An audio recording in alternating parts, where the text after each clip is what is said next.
여수시가 여수예술랜드의 갯바위 불법 훼손 사실을 확인하고 원상회복 명령을 내렸다고 밝혔습니다. 하지만 업체는 비호하지 않았다며 해명했는데 궁색한 변명이라는 지적이 나옵니다. 연말이 다가오면서 인구 증감을 둘러싸고 순천과 여수, 광양시가 서로 민감합니다. 3개시 인구의 풍선 효과도 여실히 확인되고 있습니다. 부모가 모두 지리산 빨치산이었던 작가가 70여 년 전 여순의 아픔을 증언했습니다. 여수 MBC 특별기획, 오늘의 증인은 빨치산의 딸 정지아 작가입니다. 나는 국가를 선택하면 부모를 배신하는 것이고 부모를 선택하면 국가를 배신하는 것인데 동부권 6개 자치단체장과 정치인들이 모두 함께하는 순천대 의대 유치위원회가 공식 출범했습니다. 여러분 안녕하십니까? 목요일 밤 여수 MBC 뉴스데스크 시작합니다. 여수시가 오늘 여수 예술랜드의 불법 환경 훼손 사실을 공식적으로 확인하고 앞으로 엄정한 조치를 내리겠다고 밝혔습니다. 여수 MBC가 보도를 시작한 지 29일 만인데요. 그러면서 업체를 비호하거나 두둔한 적은 없다는 해명도 함께 내놨습니다. 하지만 그동안 한 달 가까이 보도되어 온 내용만 봐도 궁색하고 부족한 답변이라는 지적이 많습니다. 강서영 기자가 보도합니다. 시멘트로 범벅이 된 여수 특화 경관지구의 해안가 갯바위. 예술랜드 리조트의 황당한 환경 훼손의 파장이 커지고 있습니다. 오늘 여수시는 비대면 브리핑을 열고 갯바위 불법 훼손 사실을 확인했다고 공식적으로 밝혔습니다. 예술랜드에서 데크 기초 부분에 대한 몰탈 작업을 통해 사전 협의 및 행정 절차 없이 시멘트 타설 등 무단 복구 작업을 실시함으로써 불법을 저지르게 된 것입니다. 여수시는 그러면서 예술랜드를 비호하지는 않았다고 해명했습니다. 보도 이후 현장에 수시로 찾아갔으며 결국 업체 측에 갯바위를 원상 회복하도록 명령했다는 겁니다. 시가 업체를 비호한다는 내용은 전혀 사실이 아니며 앞서 설명한 바와 같이 우리 시에서는 완전한 원상복구 점사용 허가 취소를 할 것이며 하지만 그동안 담당 공무원들의 대응을 돌아볼 때 궁색하기 그지없는 답변입니다. 당시 현장을 다녀왔다는 담당 과장은 행정 조치는커녕 오히려 시멘트를 뒤덮는 작업이 마무리될 때까지 기다리겠다고 말한 바 있습니다. 제대로 허가받은 복구가 아닌 거잖아요. 마테리얼을 처분을 할 것인가 그대로 놔둘 것인가 복구가 완전히 되고 나서 보고 다시 한번 현장에 가서 결정을 하려고 해요. 게다가 원상 회복 조치를 내린 날은 첫 보도가 나간 지 2주일이 지난 10월 20일.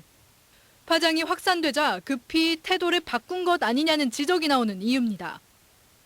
계획서를 작성하면 시에서 그걸 보고 허가를 내주고 그 뒤에 공사를 하는 거 아니에요?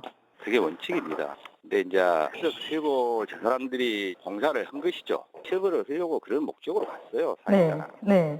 근데 생각을 좀 달리 했죠. 또 여수시는 업체의 갯바위 이용 허가 내역을 공개하라는 요구를 받아들일 수 없다는 입장을 브리핑에서도 되풀이했습니다.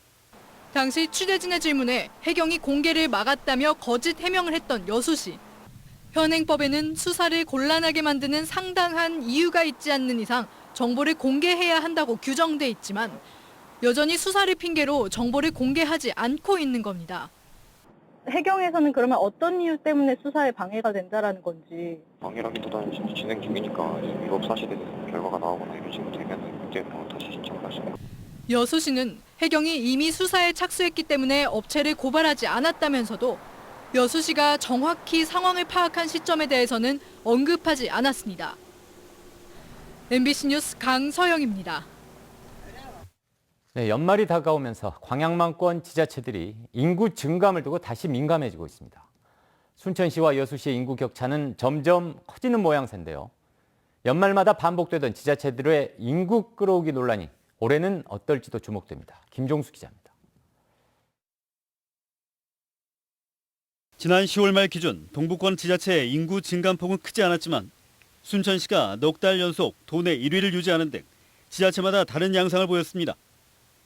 특히 순천과 여수의 격차가 넓어지고 있고 광양과 고흥의 경우 좀처럼 회복할 기미를 보이지 않고 있습니다. 순천의 인구 증가세가 다른 지자체들의 인구 유출에 기인하고 있다는 분석이 나오고 있는 가운데 당분간 이런 흐름은 유지될 것이란 관측입니다. 이에 대해 순천시도 인구정책 추진에 앞서 지속적인 정주 여건 개선이 이루어진 것을 토대로 30만 자족도시 구축에 청신호가 될 것이라고 평가했습니다.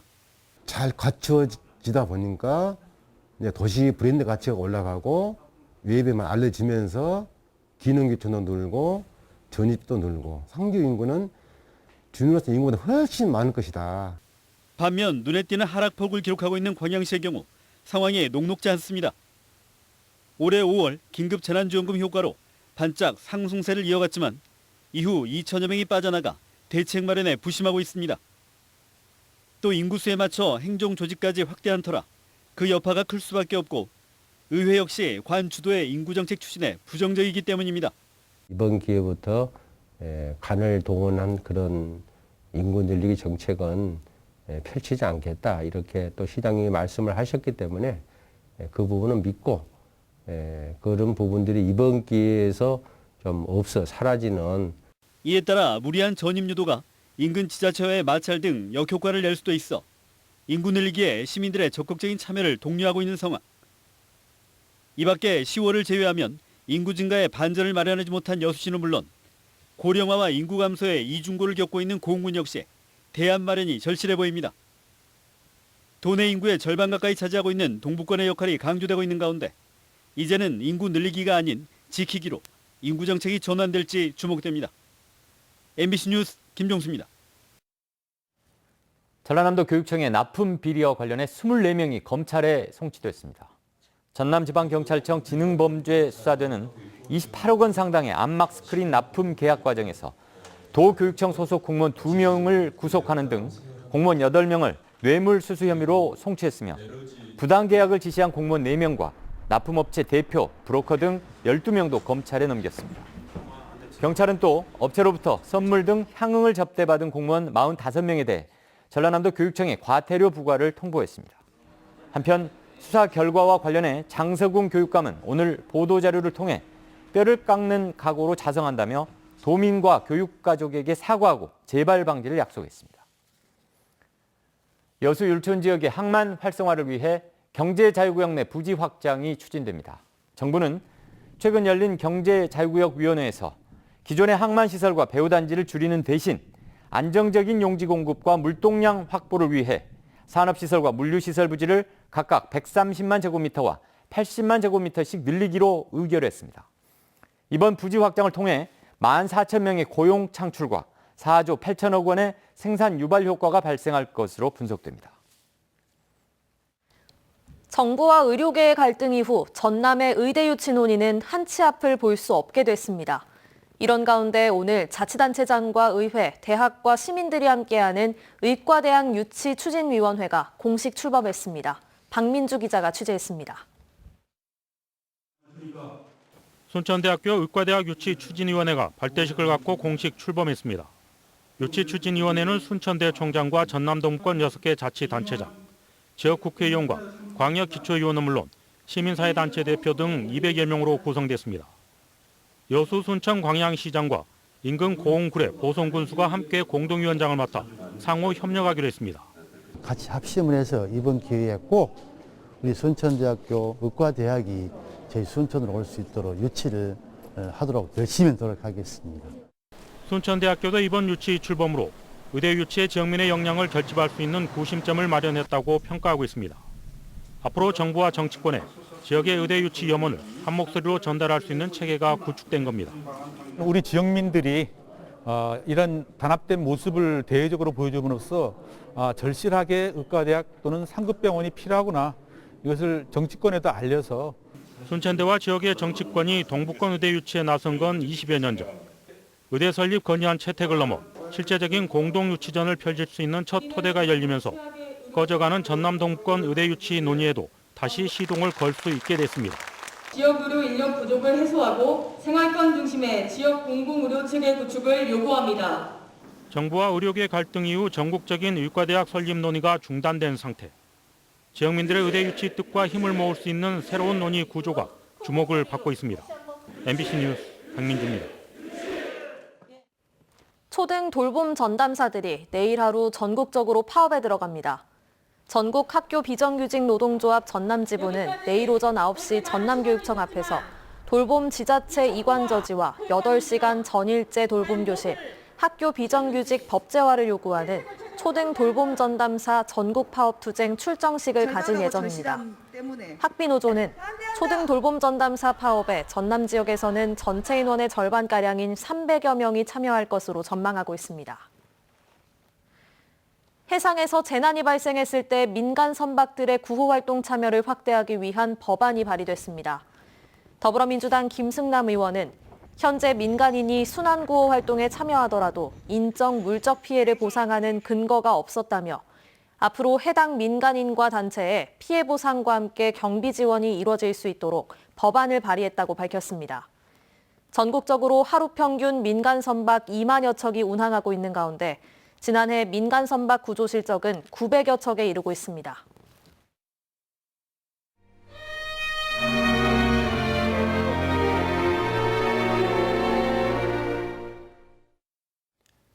이문열, 김승옥 등 한국 문학계 큰 획을 그은 작가들 중에는 연좌제로 사회 진출이 가로막혀 문학을 택한 이들이 많았습니다. 25살의 빨치산의 딸로 문단에 데뷔한 구례 출신 정지아 작가도 그중 한 명입니다. 여수 MBC 여순 특별기획 증인. 오늘은 빨치산 부모님을 둔 작가의 이야기를 들어봅니다. 조희원 기자입니다.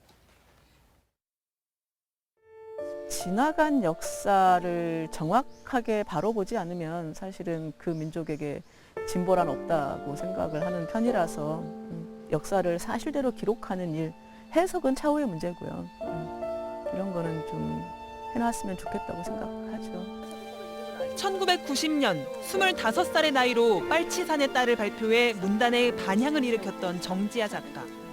40여 년이 지난 지금도 빨갱이라는 말을 처음 들었던 그날의 충격을 생생하게 떠올립니다. 초등학교 4학년 때 친구랑 뭐 이렇게 좀 말싸움을 하다가 걔가 화가 났나 보죠, 저한테. 그래서 빨갱이 딸 주제 뭐 이제 이렇게 말을 해서 알게 됐고요. 집에 돌아가는 길이 아직도 기억이 나는데 그 농협 벽에 멸공 방첩 이렇게 빨간 글씨로 크게 써 있었어요. 그래서 제 아버지가 이 국가에서 때려잡자고 하는 그 빨갱이라는 것을 그때 처음 알게 됐고요. 전남도당 조직 부부장을 지낸 작가의 아버지와 이현상 부대 정치지도원이었던 어머니는 남로당의 주요 간부였습니다. 하지만 혹시 외동딸에게 해가 될까? 작가의 부모님은 자신들의 젊은 날을 기억 저편에 묻어둔 채 살아왔습니다. 하지만 빨갱이 집안이라는 수군거림까지 막을 수는 없었고 작가는 혼란스러운 유년기를 겪을 수밖에 없었습니다. 나는 국가를 선택하면 부모를 배신하는 것이고 부모를 선택하면 국가를 배신하는 것인데 이런 딜레마가 아마 제 성장 과정 내내 대학 가기 전까지는 있었던 것 같고요. 작가가 빨갱이의 딸이라는 정체성을 받아들이게 된 건 대학에 간 이후였습니다. 1987년 민주항쟁 이후 하나둘씩 밝혀진 한국 현대사의 그늘을 직시하며 여순의 아픔을 깨닫게 됐고 다 데모하던 시절에 운동하는 친구들도 잘 없었어요. 그게 그 시절에 만들어진 학습 효과인 거죠. 니네는 절대로 나서지 말아라. 좌든 우든 정치 쪽과는 담을 쌓고 살아라. 부모님의 인생을 받아들이겠다는 결심으로 이어졌습니다. 그 기록은 제 부모님의 한 삶을 정리하는 책이었다고 보고요. 그리고 그것을 내가 어떻게 받아들일 것인가를 정리한 책이라고 생각을 하면 될 것 같아요. 부모님의 기억 조각을 모아 탄생한 책은 출판 한 달 만에 10만 부가 넘게 팔리며 문단에 큰 화제를 불러일으켰습니다. 소설보다는 기록에 가까운 이 책은 대중에게 여순과 빨치산을 알리는 데도 중요한 역할을 했습니다. 어머니의 인생을 소재로 한 소설에 이어 지금도 돌아가신 아버지 대신 그의 인생을 반추하는 수기를 쓰고 있는 정지아 작가. 기록자의 한 사람으로서 세상에 나오지 못한 채 속절없이 사라지는 증언을 보고 있으면 미안하고 아쉬운 마음뿐입니다. 사람들이 요즘 사람들이 대중적으로 이런 지나간 역사에 관심이 넌덜머리를 내는 것 같아요. 지금 빨치산 활동을 하셨던 분들 중에는 기록을 남기시는 분들이 있거든요. 요즘은 어르신들이 그런 걸 써도 내주겠다는 출판사도 없고요. 그런 어떤 날 이런 것들 역사적 사료로 가치가 있을 건데 이런 거는 조금 아깝죠. MBC 뉴스 조희원입니다. 오늘 새벽 0시 10분쯤 여수시 중흥동 여수국가산단 사무동에서 불이 나 5시간 만에 꺼졌습니다. 이 불로 사무동 안 전기 배선반이 탔지만 인명피해는 없었습니다. 당국은 연기가 많이 발생하는 전기시설에 불이 붙어 진화에 어려움을 겪었다고 밝혔습니다. 전남 드래곤즈의 시즌 마지막 경기가 선수의 코로나 확진 파문으로 오는 7일에서 21일로 연기됐습니다. 한국프로축구연맹은 현재 6위인 대전 하나시티즌 소속 선수가 코로나19 확진 판정을 받아 현재 5위인 경남과의 경기를 오는 21일로 연기할 수밖에 없게 돼 나머지 경기 일정도 변경했다고 밝혔습니다.